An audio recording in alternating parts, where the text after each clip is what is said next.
Welcome back, everybody, to episode 9 of the Unprofessional Sports Experts Podcast.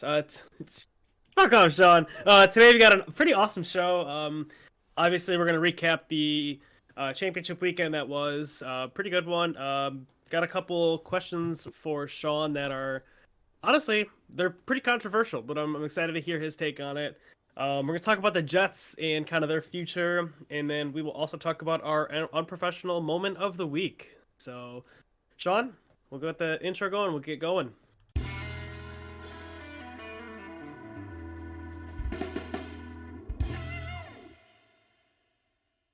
Beautiful. Took a minute. Beautiful. Okay, before we go any further, I have some breaking news that I want to share. Oh? It has been reported to NFL teams the salary cap is $224 million for this upcoming season, which is an increase of almost $20 million from this last season. I was just looking at that, and I was going to mention that this is the, fourth straight year it's now increased? Oh, it's going to... You're really loud today. Fucking hyped, man. I can tell. You're, like, screaming. I've had to turn you down, like, 3 times in the audio because you're redlining. I'm like, oh, man. Everyone's going to have to turn on the volume for you. So, I think this is the second straight year, because if you're not going to count COVID, because technically it declined in COVID year, it's increased. And it's only going to keep increasing because of all these deals that the film and production companies keep making with the NFL. So, yeah, no, it's going to absolutely keep increasing. Oh, yeah, good news for you guys. I love it. We already have the most cap space in the NFL. Now you're adding an extra almost $20 million. It's like actually, 18 million or something like that. Basically $20 million a year adding onto our cap space. Actually, right here, top 10 cap spaces currently. This is after the increase. The Bears are number 1 with 91.8 million. Falcons 56.4 million. Giants 44.7. Bengals 43.7, which is absolutely huge for the Bengals, being the fact that they just went to the AFC Championship game. Texans 39.2 million. Patriots 32.6. Seahawks 31. Ravens 26.8. Raiders 22. 49ers 16.3. And that is your top 4, 5, 6, 7, 8. That's your top 10 in terms of cap space, as it stands now. Yeah. That was as of 20 minutes ago. After the update came out 30 minutes ago, that would be happening. Yeah, insane, man. The fact that the Bears... you guys are going to be on a fucking spending spree, dude. I sure hope so. But, I hope that it's quality spending, if that makes sense. I would rather... no, it makes sense. And ISA, having almost double second place, love that feeling. I love that feeling. If there's someone we want, I hate to say overpay, but if there's a player that we love, we could almost overpay him and it doesn't even matter. We could... Yeah. Especially, you know what I really love? Joey Bosa's contract's up. Ooh. Interesting. I know the 49ers have $16.3 million in cap space, and they're obviously not going to be bringing Jimmy G back at this point. I think it's almost confirmed at this point that Jimmy G is not coming back to San Fran. You talking about... You said Joey. Do you mean Nick? Yeah, Nick. Sorry. Ron Bosa. Which brings me to... I'm going to ask you a question. I saw Joey Bosa... He had a reaction to this game this past weekend, and he didn't seem too happy with the quarterback situation. So, is he going to want to come back, you think? Joey? Or do you think he or Nick? Yeah. Nick Bosa. Nick Bosa, he had made a comment about how the quarterback situation, like he didn't have a quarterback for that game and stuff like that. I mean, he wasn't the only one that made that comment. I believe also George Kittle made the same comment, talking about actually I have it right here. How does it feel to lose the NFC Championship because I don't have a quarterback? Pretty shitty, to be honest. Yeah, that's about it.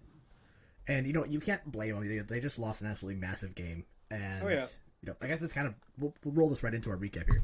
They just lost an absolutely massive game, and these questions are coming out, only a couple, not even hours after the game. So all these guys are emotional. They're all, upset and whatnot. So a lot of times they're gonna say things that are gonna kind of get redacted almost because they're just in an emotional state.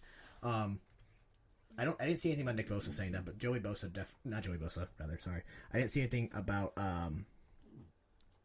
Joey. Which one? Joey Bosa? Nick? Yeah, what? I get confused. One's on the Chargers, one's on the 49ers. It's confusing. Same conference, right? No, AFC, NFC. Never mind. No, not even the same conference. Never mind. All right. Sometimes the Bosas and the Watts, they confuse me. They're both in the West, if that makes you feel better. That does make me. They're in the same. They're in the same state. That makes it even better for me. Anyway, George Kittle being frustrated. I almost kind of like that. Listen, I hate to say it. George Kittle, there's a possibility he could end up getting moved, especially if he really is frustrated. And do you know what George Kittle grew up as? Like fan base wise? Do you grow up a Bears fan? He grew up a Bears fan. Ah, okay. Could you imagine a George Kittle with Cole Kmet? Cole Kmet kind of had an outbreaking year this year. That could be something. That could be something there. That could be something. And then you could also bring in, good old Nicky boy. Come on now. I think a Bosa brother reunion on the same team would be pretty good for you guys. Yeah. I mean, I don't think Joey and Nick are both coming, but we can get Nick and Kittle. Hey. If we get Nick and Kittle, like I'm just throwing random stuff at the wall right now and see what sticks. If we get Nick, Kittle, we trade down to number 4 with you guys, and we still get like Will Anderson or even the defensive tackle. Oh my goodness! Could you imagine that? Y'all looking pretty, Yeah, y'all look pretty. All right, enough of talking about the fucking Chicago Bears. We're gonna be recapping the game. So obviously, NFC Championship game was yesterday. Philadelphia steamrolled the 49ers 31-7, due in part to some major injuries in the I think that's Niners more than side. in part. That was absolutely critical. Yeah. Obviously, Brock Purdy gets injured early in the game. First Barely drive. held on to the football afterward, yeah. Yeah. And they had their backup in Josh Johnson, Who's who actually- also went out with a Yeah. concussion. And it's all downhill from there, man. It was not downhill great. from the very beginning. The 49ers were already going in with a third-string quarterback, but everyone's been praising Brock Purdy, and I was one of them, absolutely. And I still think Brock Purdy, with what he could do, he did well. He still was 4 for 4 on completions through attempts. Like he completed all 4 attempts he threw, 23 yards. So obviously it's not what you want, but when you go down on the first drive, it's hard to try and get that spark going. George Kittle and Christian McCaffrey, they were in there trying to get everyone rallied up and going, but it was hard, and it got hard to watch even, especially after Josh Johnson went down. It was extremely hard to watch, and I think because Brock Purdy couldn't even throw the ball 5 yards down the field. No, it was. I think he tried one pass attempt, and it was just wobbly. It was just wobbly. Like you were almost better having like CMC or which even was in their the fullback. conversation. Yeah, it was, and even their fullback was in the conversation too of being the quarterback. If one of them two are in, they would have stood a better chance than having an injured Brock Purdy who can't even throw the ball. Yeah. Like because that tells they knew that Brock Purdy wasn't going to throw the ball, so they knew they were going to run it. And so the same thing can be said if you put in CMC or Kyle Juszczyk there. They're going to run it, or they're going to do some sort of weird wildcat sort of check down, screen play, something like that.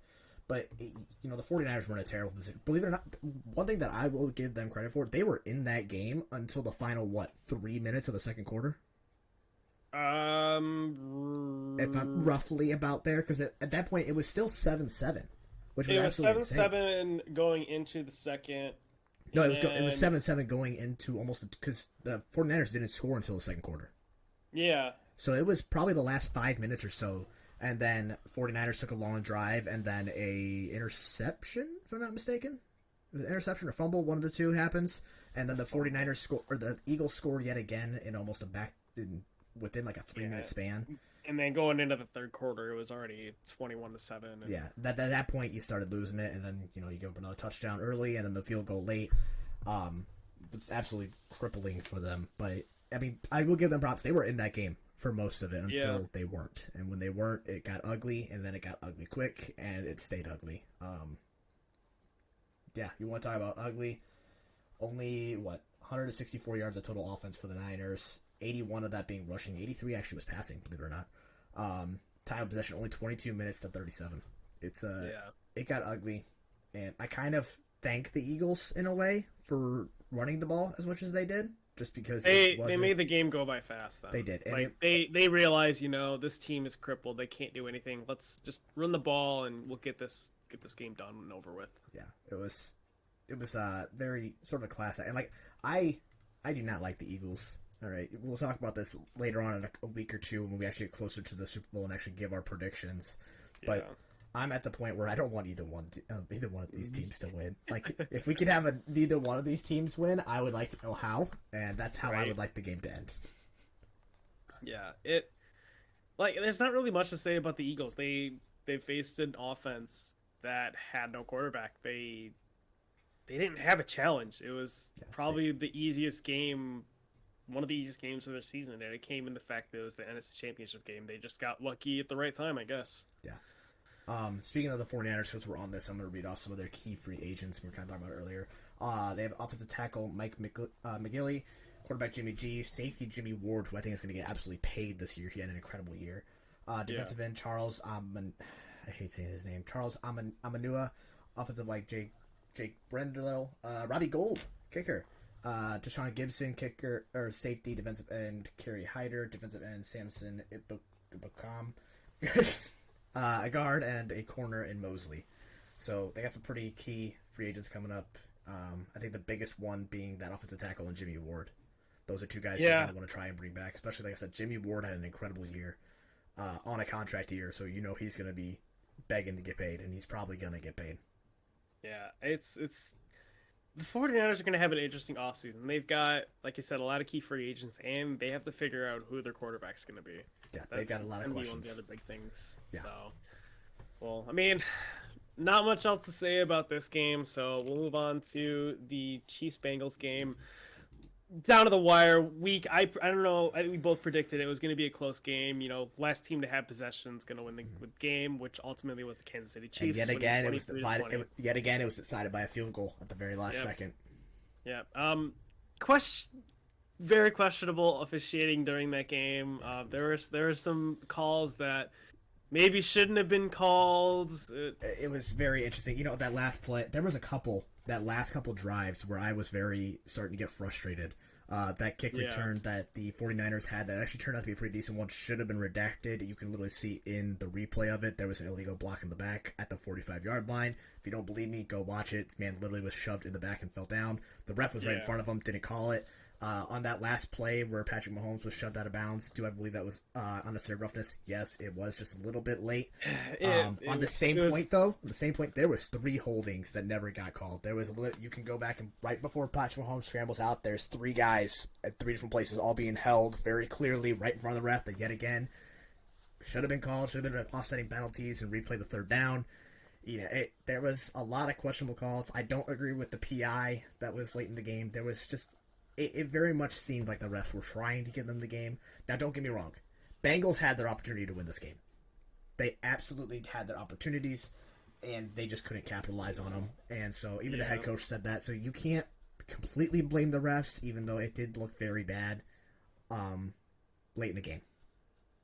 Yeah, another thing that you can blame the Bengals loss on, Joe Burrow had 2 interceptions, which... I believe one of them was tipped, though, if I'm not mistaken. Yeah, one of them was that tipped one. So yeah, it's still a tip, Pat. You can't put it on Joe Burrow, but we need more stat lines. I know I always say stop being a nerd, but at the same time, we need more stat lines where you can talk about, past interceptions that were receivers' faults or interceptions that weren't their fault. No, I 100% agree with that. But then, honestly, another thing that kind of killed the Bengals, they didn't run the ball that much. They couldn't. They really didn't. Yeah, I think they were behind most of that game until they were in that game the entire. They were in it. Oh, they were never down 2. Oh, is he okay? Hold on, we might be losing Jeremy here. He's a little frozen. No, I get what you're saying. There we go. He's losing quality now. Oh man, Hold on. I don't know what you're downloading over there, but is he good? Hello. I think we're good. All right, stop downloading porn. All right, let's go. Hey man, I'm sorry. So, yeah, they were in the game. They don't get me really wrong, get the running game, but they were behind almost the entire game. They were tied a couple times, but they never had a lead, if I'm not mistaken. They never had a lead, but doesn't mean they weren't out completely. They were still within 1 possession. Yeah, and I get you got to be able to do both against this team, but they were very much so trying to get that passing game going, which was working. I'll say the 4th down play they had, where they just had Chase run out, do a little zag, and keep going, was an incredible play. Incredible catch. I didn't actually think they were going to snap the ball. But yeah, absolutely incredibly close game. The refs definitely looked like they helped the Chiefs, but like I said, the Bengals had all the opportunity in the world to try and win that game, especially late. I thought they were going to pull it out. I was like, sweet, final drive, here we go, run the clock, and of course, you get the ball to Mahomes with 30 seconds left, and things happen. Yeah, it's unfortunate. Not the best. Like I said, I don't want either one of these teams to win at this point. I don't like the Philly fan base, and even some of the Phillies players I'm not a huge fan of. You cannot look at the offensive line. Like, the offensive line for the Bengals allowed 5 sacks. 4 of those in the first half. Yeah, three of them in 3 straight snaps. Mm-hmm. And you can look at that and you can credit that, but at the same time, they cleaned that up real quick. After those 3 straight snaps, they cleaned it up. They had one more snap in the first half, and then only one sack. I keep saying snap. Only 1 sack allowed in the second half. You cleaned that up real well. I mean, you can't even really blame them. Like, 5 sacks is a lot. Don't get me wrong, but I believe, if I'm not mistaken, Kansas City was also sacked quite a few times. They sacked Mahomes 3 times, so they got to him a little bit, but not. Yeah. And not as much they as had I don't think they had a lot of pressure on them too, especially coming late down that fourth quarter. They had a lot of pressure on them. Even turnovers was 1-2, so it was an incredibly close game all the way down. Kansas City had a fumble lost late in the game, if I'm not mistaken. Or no, that was at that halftime, right at the turning point. I remember texting Jeremy at halftime saying, "This feels familiar." Every time we've seen this Kansas City Chiefs versus the Bengals, that first half always kind of gets owned by the Chiefs, but right before halftime, Kansas City always goes down and finds a way to kind of shift momentum, and then they get back into that game right after half, and then it comes down to the wire. Like, it's been like this every single time, and this is the only time we've had the opposite outcome happen. But yeah, and all week we kind of heard Burrowhead. I was one of them saying Burrowhead. You also heard him saying, like, in order for it to be a rivalry, you have to win one. Well, now Kansas City's done that, so I think it is a rivalry. I think they have to keep winning, though. Otherwise, it becomes a Patriots-Colts rivalry where it's actually not a rivalry. Yeah. Yeah, I mean, that's about it. I mean, Chiefs, they played their cards. They did all the right things they needed to do. I mean, did they get a little help from the refs? Maybe, but it's we can't be for certain about that. It's I mean, yeah. Is it NFL rigged? Who knows? Like, listen, Travis Kelce said it earlier, actually a couple weeks ago. You could have wrote a script better because him and his brother started this podcast this year with New Heights, and now they're both in the Super Bowl. You can't write a better script than that. So it does look a little fishy on them, but I don't think there's actually a rig to the NFL. Not yet. If next year, if it looks fishy again, I might say, you know what, there's a rig. But some key free agents for the Bengals, since I mentioned the 49ers, you have safety Jesse Bates, safety Von Bell, tight end Hayden Hurst, corner Eli Apple, burnt apples, linebacker Jeremiah Pratt, running back Samaje Pernier, whatever you say his name, tight end Drew Sample, and cornerback Trey Flowers. Projected at $44 million under salary cap, but also budgeting for Joe Burrow. So, and they got a lot of pretty key defensive sides players. Yeah. So that's going to be interesting. Hayden Hurst also kind of emerged onto the scene, especially in the playoffs, as a huge tight end for Joe Burrow. So I can imagine them wanting to try to bring him back, especially since he became a Burrow target. But yeah, so some key ones there for him. All right. Well, you've got some stats and some questions for me. Throw them at me. So I want to start out with a stat that I had seen. It's about the most passing touchdowns in NFC AFC Championship history. Mm-hmm. So leading the pack, obviously in first place, is Tom Brady with 21. Do you know who's the next one? Patrick Mahomes. I saw the stat on Patrick Mahomes with 14. Yeah, in only 5 games. Yeah, versus Tom Brady's 14. Yeah. He's gonna pass him. Like that is insane to me. So my first question to you is, if Mahomes wins this Super Bowl and retires, is he in the Hall of Fame? Yeah. I think because you got to think, I think Colin Cowherd talked about it earlier in the week or a couple weeks ago. There is a very select few quarterbacks who have ever won 2 NFL Super Bowls. Yeah. And so when you put him on that list, I think we're both looking up two Super Bowls.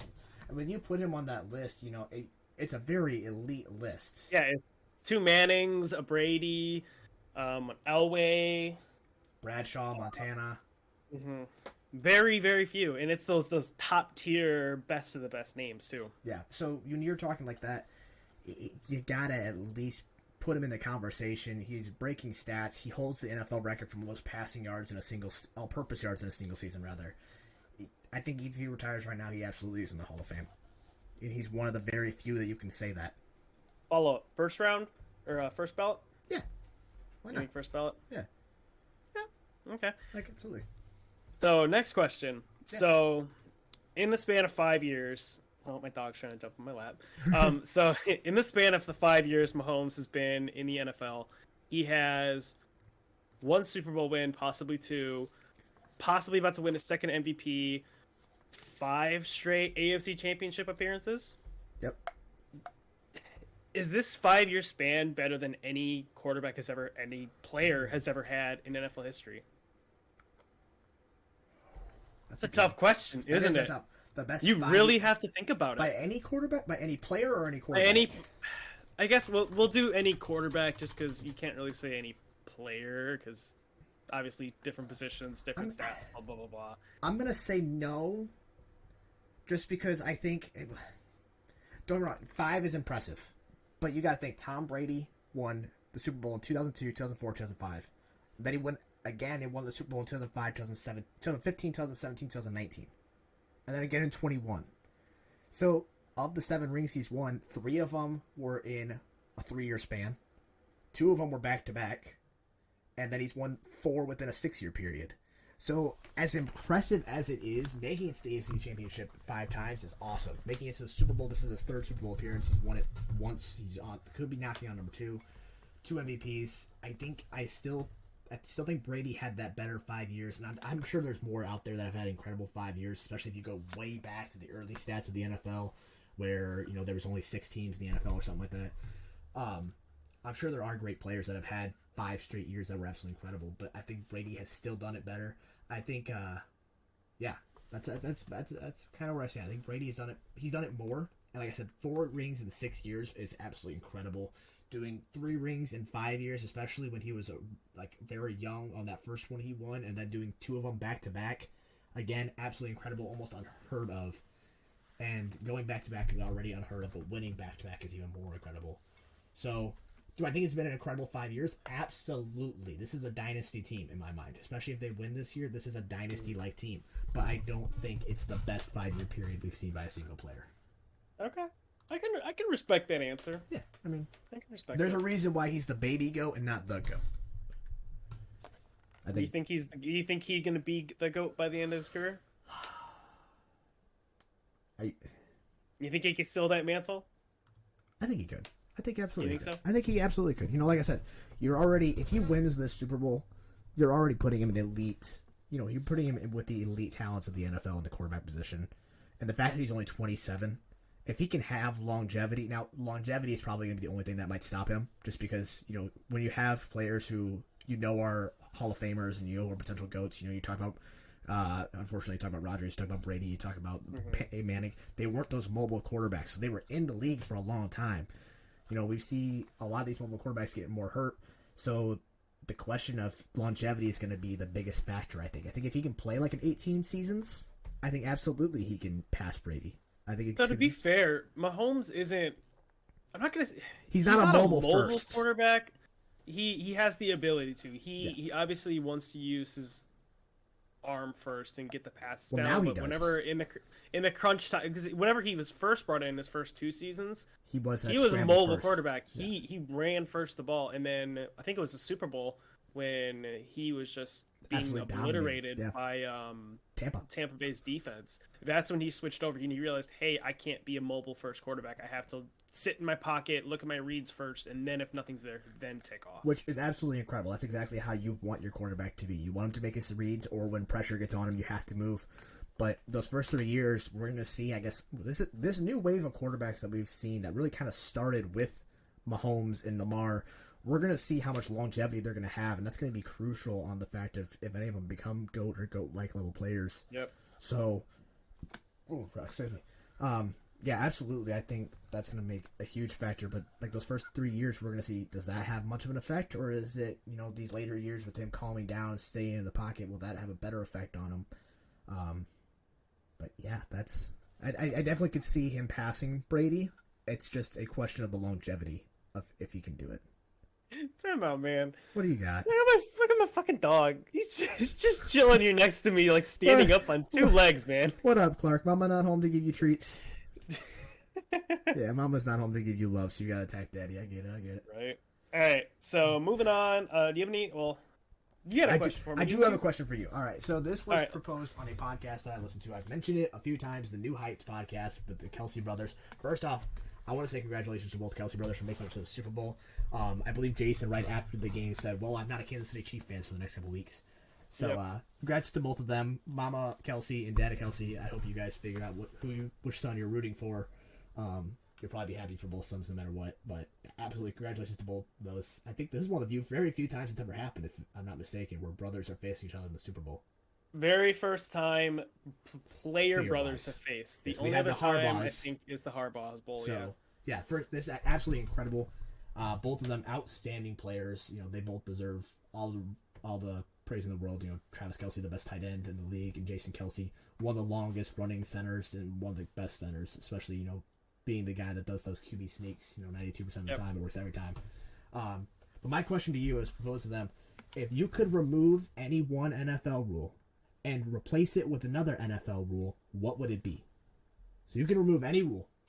You know, there's no limitations on it, and you can add any rule. What would it be?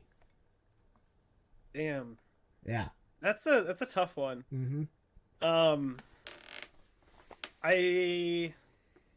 actually saw the TikTok clip of, I think it was Jason Kelce, his rule proposal, and I think I'm gonna have to say the same thing.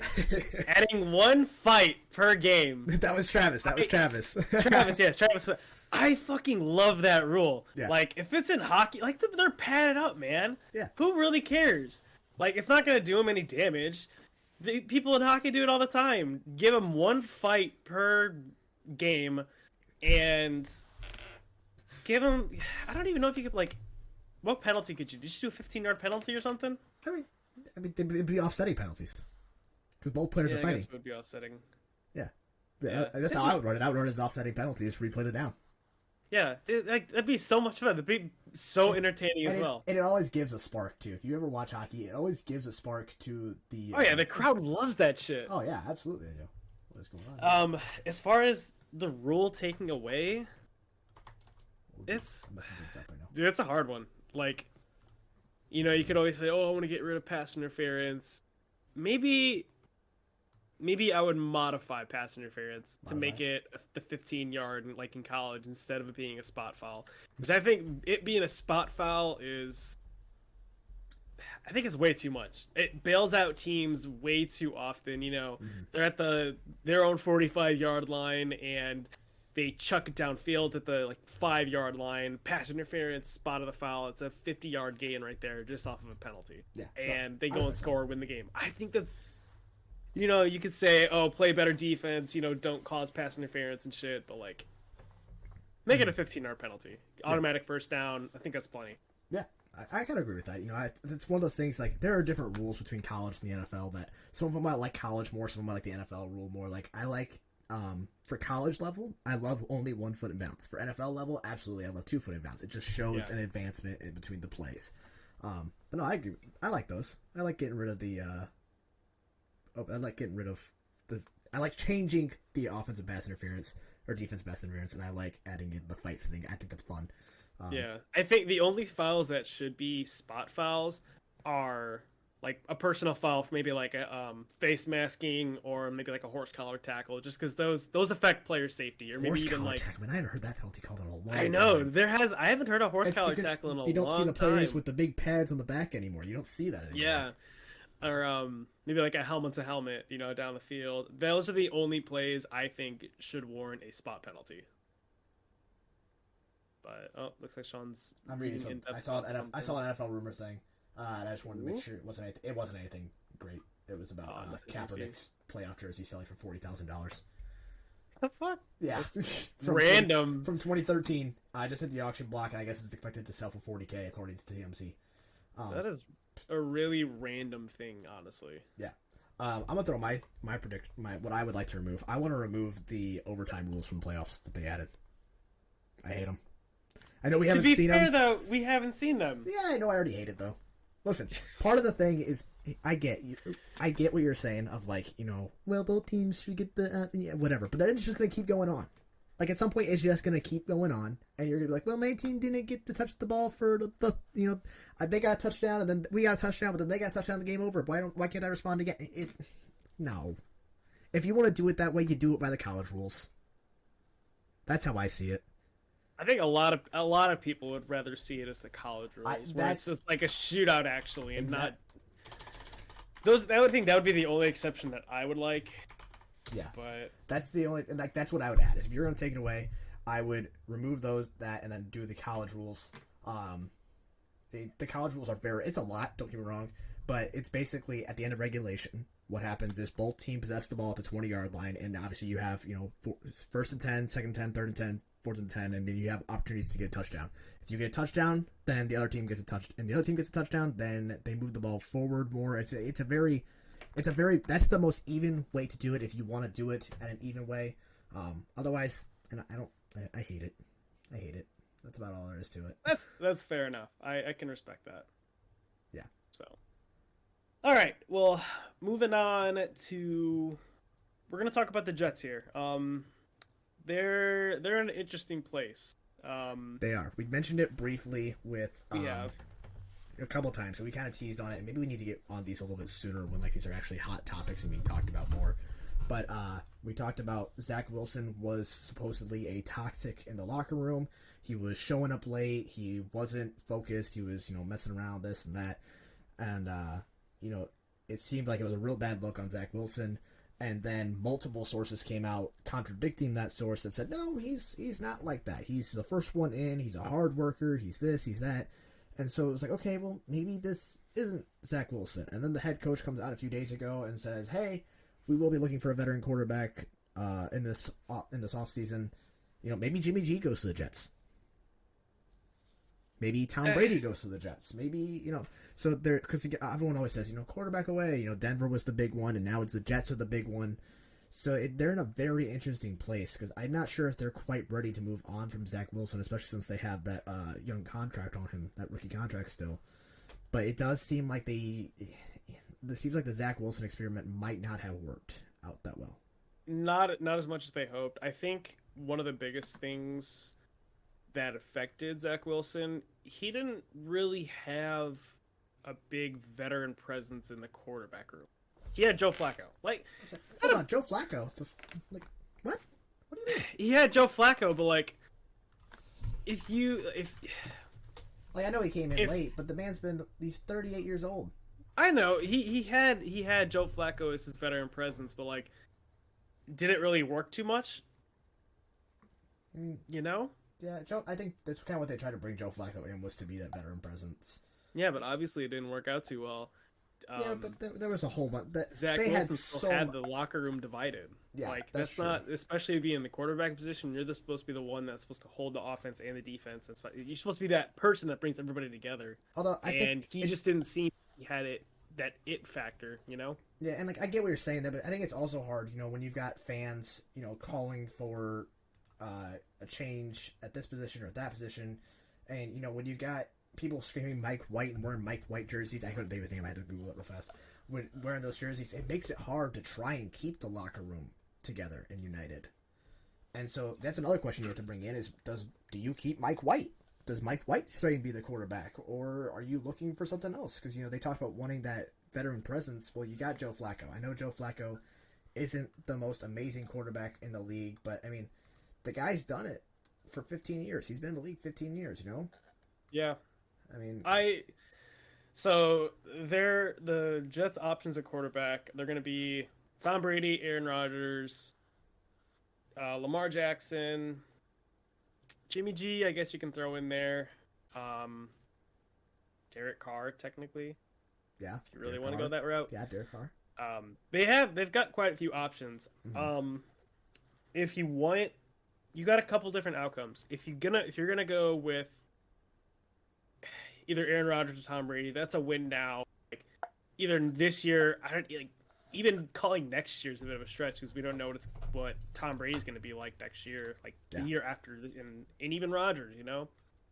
Yeah, you got Rodgers in there. I don't know if you mentioned him already or not. I wasn't. I did. I was like stacked. I wasn't exactly listening. Yeah, like you bring in Aaron Rodgers, yeah, he might. You don't really know because he kind of struggled a bit this year in the early, but then kind of clicked towards the later end of the season. You bring in Lamar Jackson. That changes all the scheme and everything.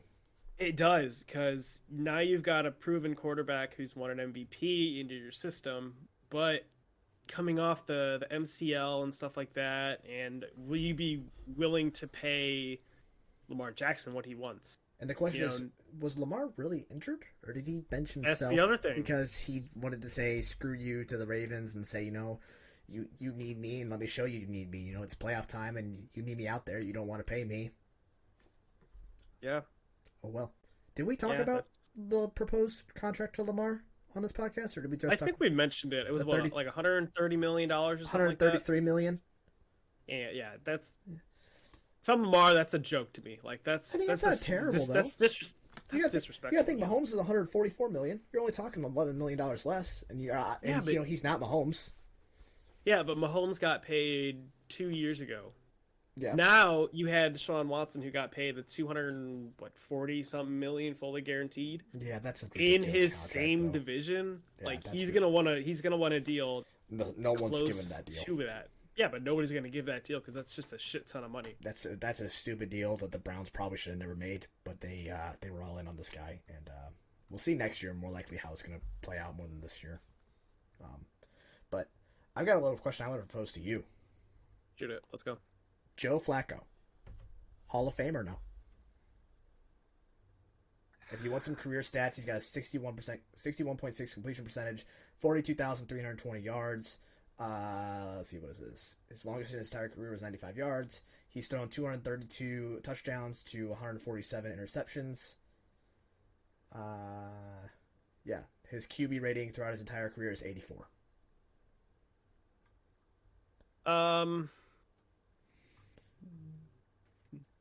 No. No? I don't think so. He's got the one Super Bowl, yeah. But outside of that, he's one of those quarterbacks that's just been in the league long, and being in the league, it's the NFL Hall of Fame is a lot different than other sports Hall of Fames. Like I'm not saying the NFL's Hall of Fame's like you've been in the league a long time, here you go, here's your Hall of Fame. Not MLB. It is hard to get in the MLB Hall of Fame. Like, it is very hard. Mm. I don't think Joe Flacco has the rap sheet to be in the Hall of Fame. Okay, now I got a proposed question to you. So he's been in the league since 2008, and in 2019 was his first year with Denver, where he played 8 games and then 5 games with the Jets, 2 games with the Jets, 5 games with the Jets. And if you take out those last 4 years, he is at 38,000 passing yards. So he's only thrown 4,000 passing yards over the last 4 seasons. However, like I said, he's played 8, 5, 2, 5. Where the man averages, I mean, his average for his career for passing yards is 6.7 yards per attempt. I still don't think so. You still don't think so? No. He's one of those guys that's a very fringe guy, I think. I think he's definitely not one of those guys that'll be a first ballot. But he could be I think he can sneak in. If he gets a weaker sort of Hall of Fame class, I think he's one of those guys that can sneak in. Just because, like I said, he's one of those fringe guys. I don't think so. You can't ignore the Super Bowl. You can't ignore the win in the Super Bowl. I know, but I don't think a Super Bowl should be your determining factor of getting in the Hall of Fame. I'm saying that's the little thing that puts him over the edge. You know, like I said, yeah. Touchdowns to INTs was 232 to 147, so almost 100 more passing touchdowns than he's thrown INTs. You know, so it's like a 2-to-1 ratio. That's a pretty good ratio. He's got the yards per attempt. He's over 40,000 passing yards.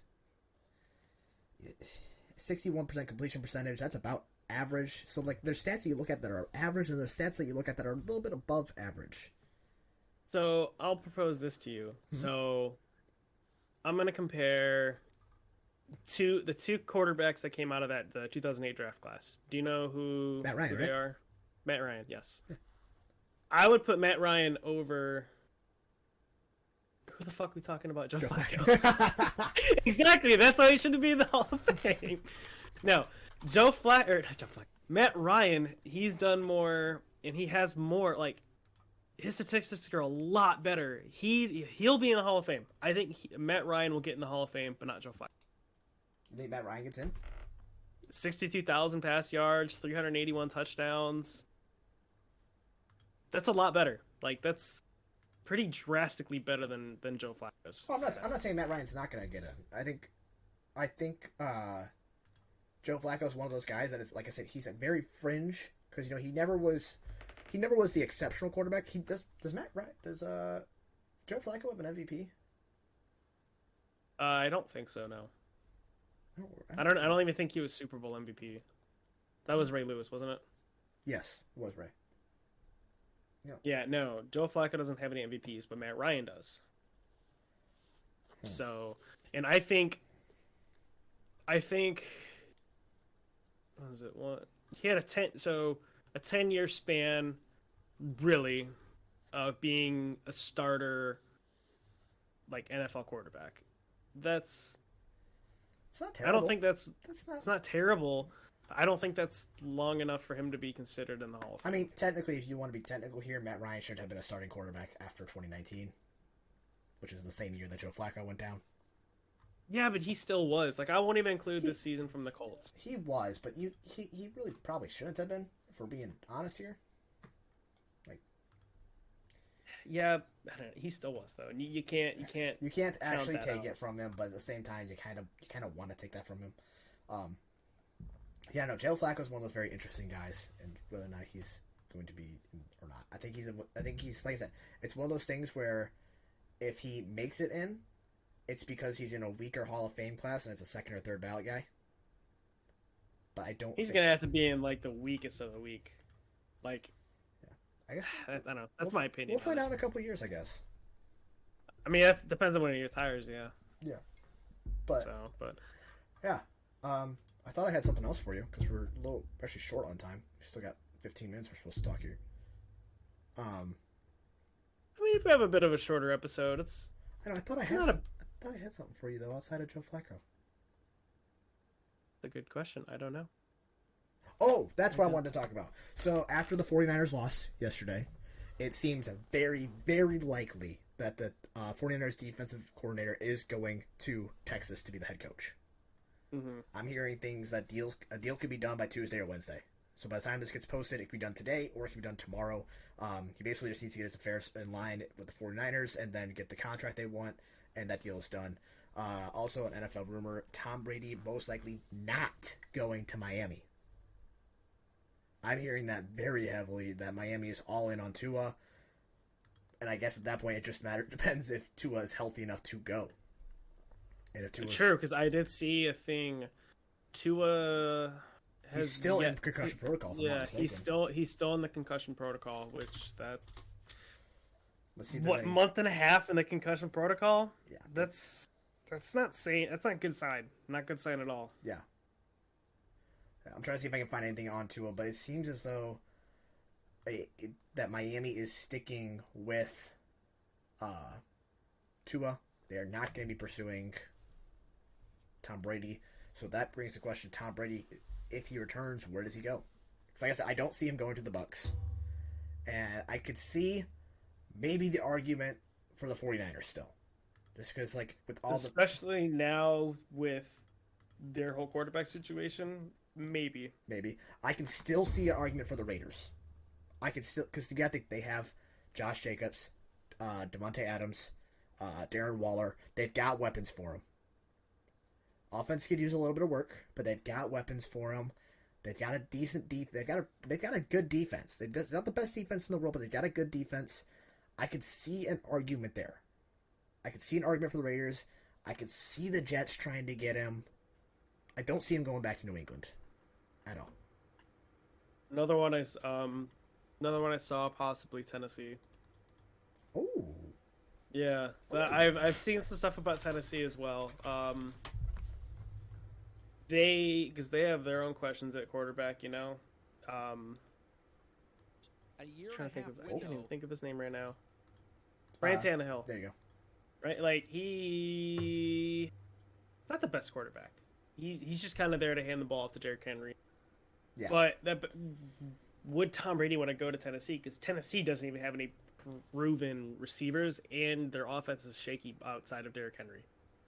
Yeah. However, maybe that's what Brady wants. Is maybe Brady wants a team where he can go in and have a run-heavy offense where he doesn't have to be the main guy, and he just has to be the guy that steps up when they need him. I mean, yeah, but you need receivers to throw to. Yeah. That's the biggest thing with him. Like whenever he has to throw the ball, he has to have a good receiver that can catch the ball, which he could always, the whole Tom Brady effect. You go wherever more a lot of the veteran presence will come to that team, which could happen. Yeah. But yeah, I mean, I think it's very interesting. I think especially after last night's game, the 49ers question is a bigger one. Actually, I just like to search people's name. We're talking about him on Twitter. Colin Cowherd, literally 30 minutes ago, was talking about Tom Brady and needing to have that discussion about Brady going back to San Fran because they need that solidified quarterback. Yep. And because Brady, is he under contract this year, or is he free agent? I can't believe he's a free agent. I could have sworn. I think he's a free agent. He's a free agent. So it's not something where you'd have to send, a Brock Purdy or Trey Lance to the Bucks to get him. It's just going to cost about $27 to $30 million probably. Yeah, and Tom Brady's always been one of those guys, believe it or not, to take one of the team-friendly contracts. He's always kind of done that. Even his contract that he had this year was only $15 million. True. So, I mean, you could probably, if you could get him on a $12 million deal, even if you start him and you tell him, hey, we'd like you to teach these young guys, and then next year we make that decision about do we go with Brock Purdy or do we go with Trey Lance? And hopefully they've learned something from Brady in that year, and maybe you've even won a Super Bowl in that year. Especially both of those guys are still in rookie contracts. Brock Purdy's costing you the minimum. It's definitely something that maybe should be opened up and should be considered. Oh, I'm sure they're going to consider it fully. They're also going to consider Aaron Rodgers too. Yeah, Aaron Rodgers is going to be a consideration because I don't know if you saw this yesterday, but news broke that it seems as though Green Bay wants to move away from Aaron Rodgers, and it appears as though Rodgers has been informed about this. Yep. So this year's quarterback carousel is going to be fun, I think. You've got Jimmy G, you've got Tom Brady, Aaron Rodgers, Derek Carr, you've got Lamar. Yeah, you've got possibly Lamar.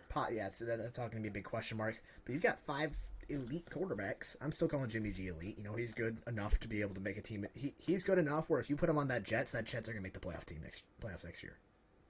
I can see that. You've got those 5. I'm sure there's more that we can't even think of off the top of our head in terms of quarterback carousel. I'm just trying to think of literally anybody at the moment.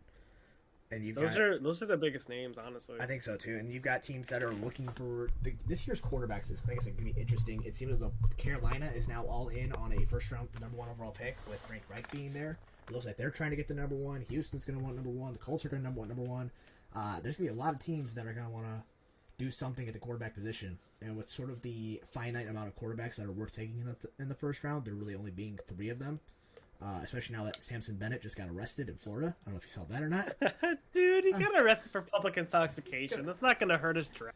You'd be surprised. If they can find anything to... He wasn't even going in the first round anyways. He was a third-round guy. But then you do something like that, and the NFL, you don't think something like that, but he could end up falling to round 5 now because of it.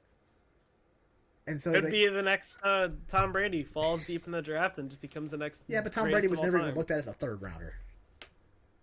Tom Brady and Brock Purdy have been an anomaly that you don't see. The Brock Purdy thing, I'll wait a little bit to say he's an anomaly.